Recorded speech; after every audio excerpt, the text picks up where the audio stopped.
देश में आज से लगनी शुरू हुई कोरोना वैक्सीनेशन की प्रिकॉशन डोज। सिर्फ दोनों डोज ले चुके स्वास्थ्यकर्मी, फ्रंटलाइन वर्कर्स और बीमार बुजुर्ग ही अभी लगवा सकेंगे टीका। शर्त यह भी है कि दूसरा डोज कम से कम 9 से 10 महीने पहले ही लिया हो।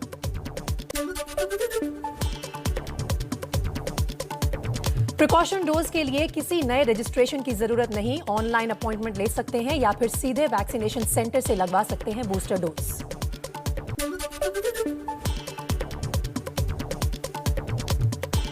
स्वास्थ्य मंत्रालय के आंकड़ों के मुताबिक अभी 6 लाख से ज्यादा स्वास्थ्य कर्मियों ने नहीं ली है दूसरी डोज। स्वास्थ्य मंत्री मनसुख मांडविया ने कहा 1 करोड़ से ज्यादा हेल्थ, फ्रंटलाइन वर्कर्स और 60 से ऊपर के नागरिकों को भेजा गया रिमाइंडर एसएमएस।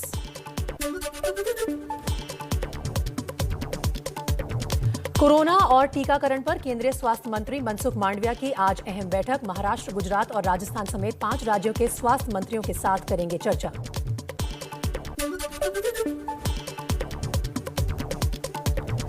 देश में तेजी से बढ़ रही है कोरोना की रफ्तार। 24 घंटे में कोरोना के मामले 1,80,000 के करीब। एक दिन में 146 लोगों की मौत। अभी 7,23,000 से ज्यादा एक्टिव केस। दुनिया में ओमिक्रॉन के बढ़ते खतरे के बीच आया कोरोना का एक और नया वेरिएंट। साइप्रस यूनिवर्सिटी के रिसर्चर्स ने नए स्ट्रेन की खोज की जो डेल्टा और ओमिक्रॉन वेरिएंट का मिला हुआ रूप है। इसे डेल्टा क्रोन कहा जा रहा है।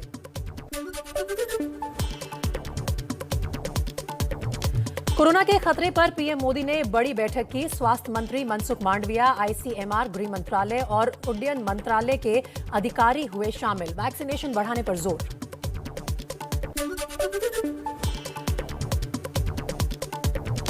दिल्ली में 8 महीने बाद सबसे ज्यादा कोविड केस। पिछले 24 घंटे में 22,500 से ज्यादा नए मामले सामने आए। 17 लोगों की मौत। संक्रमण दर 23% के पार।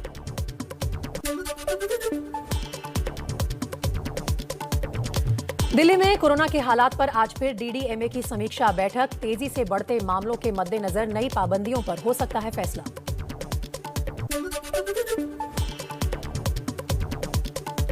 दिल्ली में बढ़ते कोरोना पर सीएम अरविंद केजरीवाल ने चिंता जताई। कहा हालात गंभीर हैं लेकिन घबराएं नहीं। फिलहाल लॉकडाउन की कोई मंशा नहीं, नियमों का पालन करें।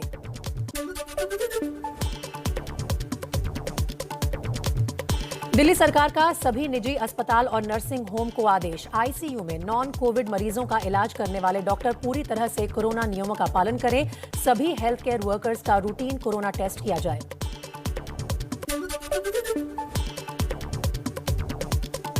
दिल्ली में भी आज से दी जा रही है बूस्टर डोज। राम मनोहर अस्पताल में वैक्सीनेशन को लेकर किए गए हैं अलग से इंतजाम। फ्रंटलाइन वर्कर, हेल्थ वर्कर और 60 साल से ज्यादा उम्र के लोगों के लिए प्रिकॉशन डोज की शुरुआत कर दी गई है। और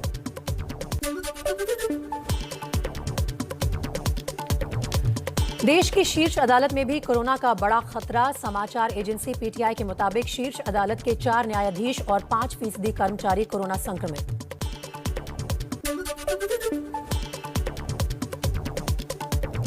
दिल्ली में बढ़ते कोरोना मामलों के बावजूद लोग बरत रहे हैं लापरवाही। गाजीपुर सब्जी मंडी में दिखी भारी भीड़। कोरोना नियमों के प्रति भी बेपरवाह दिखे लोग।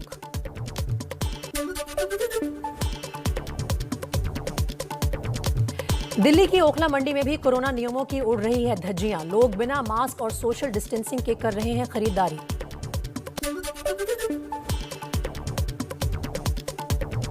उत्तराखंड के उधम सिंह नगर में फूटा कोरोना बम। सितारगंज के एक निजी स्कूल में कोरोना जांच में 55 छात्र छात्राएं निकले पॉजिटिव।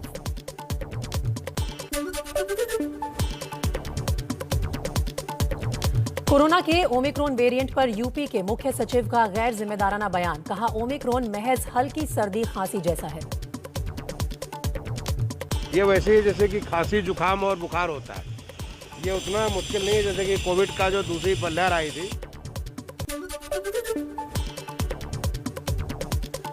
मुंबई में लगातार तीसरे दिन 20,000 के करीब नए केस। 24 घंटे में 7 लोगों की कोरोना से मौत। एक्टिव मरीजों की संख्या 1 लाख के पार पहुंची।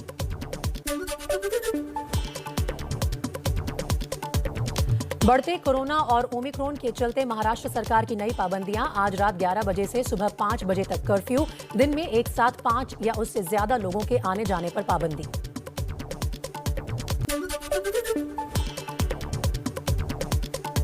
महाराष्ट्र के स्वास्थ्य मंत्री राजेश टोपे का बड़ा ऐलान, कहा धार्मिक जगहों और शराब की दुकानों के लिए धीरे धीरे लागू की जाएंगी पाबंदियां।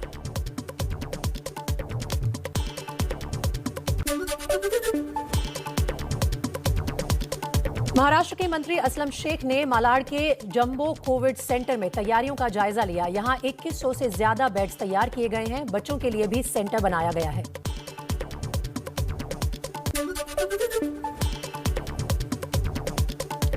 कोरोना के बढ़ते मामलों के बीच मुंबई से आई लापरवाही की तस्वीरें। गेटवे ऑफ इंडिया और मरीन ड्राइव के पास दिखी लोगों की भारी भीड़।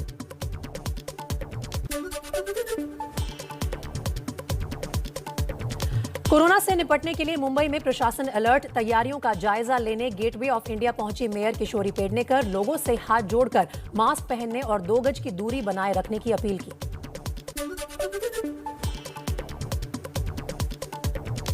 मुंबई से बिहार जाने वाली ट्रेन में एबीपी न्यूज ने किया कोरोना का रियलिटी चेक। ट्रेन में कोरोना नियमों का पालन, लॉकडाउन के डर से मुंबई से लौट रहे हैं मजदूर।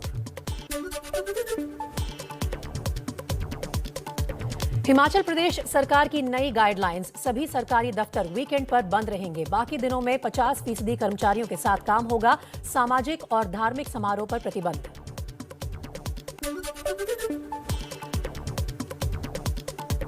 ओडिशा में बढ़ते कोरोना और ओमिक्रॉन के चलते आज से 31 जनवरी तक बंद रहेगा पुरी का जगन्नाथ मंदिर। शिक्षण संस्थान भी बंद रखने का फैसला।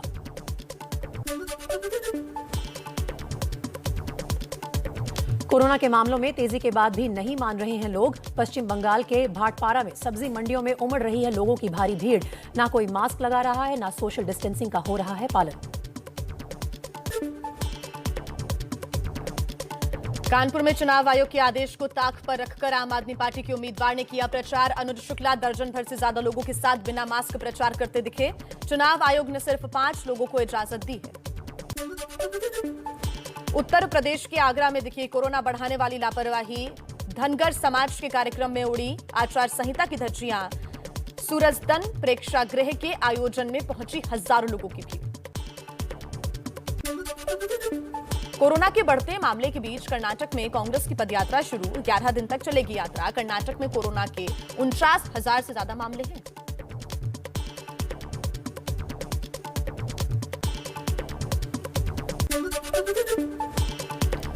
चुनाव की तारीखों के ऐलान के बाद उम्मीदवारों पर मंथन में जुटी हुई हैं पार्टियां। आज शाम 4 बजे लखनऊ में बीजेपी की अहम बैठक। पहले और दूसरे चरण के उम्मीदवारों पर होगी चर्चा। यूपी में समाजवादी पार्टी के अध्यक्ष अखिलेश यादव आज चाचा शिवपाल सिंह यादव से मुलाकात करेंगे। सीट को लेकर होगी बातचीत। यूपी में चुनाव से पहले कांग्रेस को आज लगेगा बड़ा झटका। इमरान मसूद समाजवादी पार्टी में शामिल होंगे। 2 विधायक नरेश सैनी और मसूद अख्तर भी एसपी में होंगे शामिल।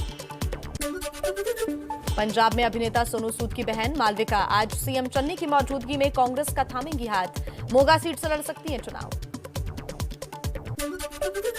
जम्मू कश्मीर में ऑपरेशन आतंक का सफाया जारी। कुलगाम में सुरक्षा बलों से मुठभेड़ में 2 आतंकी ढेर। गोला बारूद और हथियार बरामद।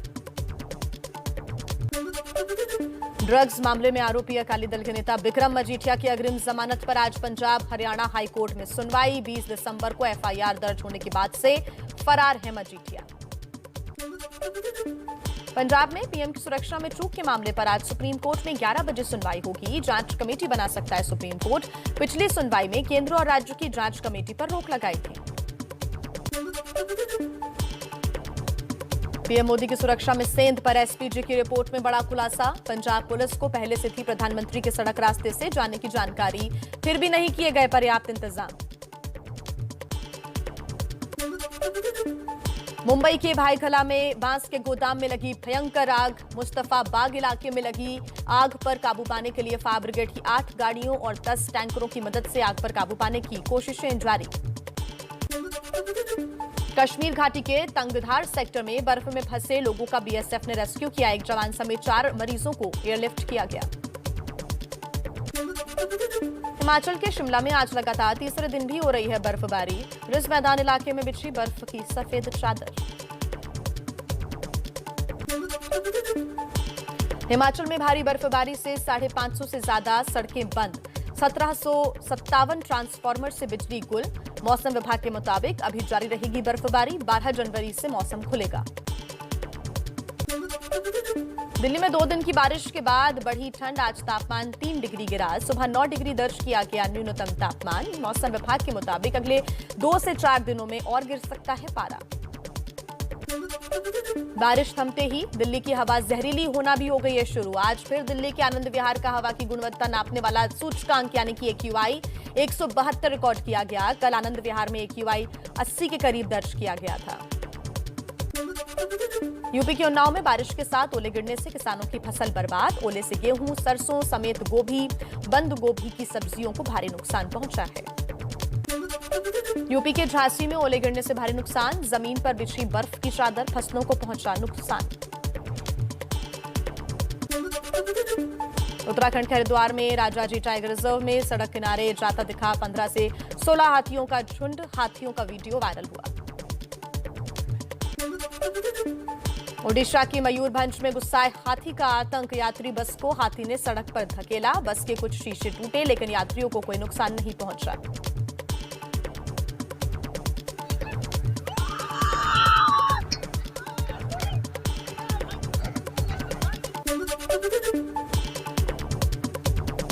भारत के सहयोग से श्रीलंका में रेलवे सेवा की शुरुआत। भारत से मिले कोच के जरिए राजधानी कोलंबो से जाफना के लिए शुरू की गई है पहली ट्रेन।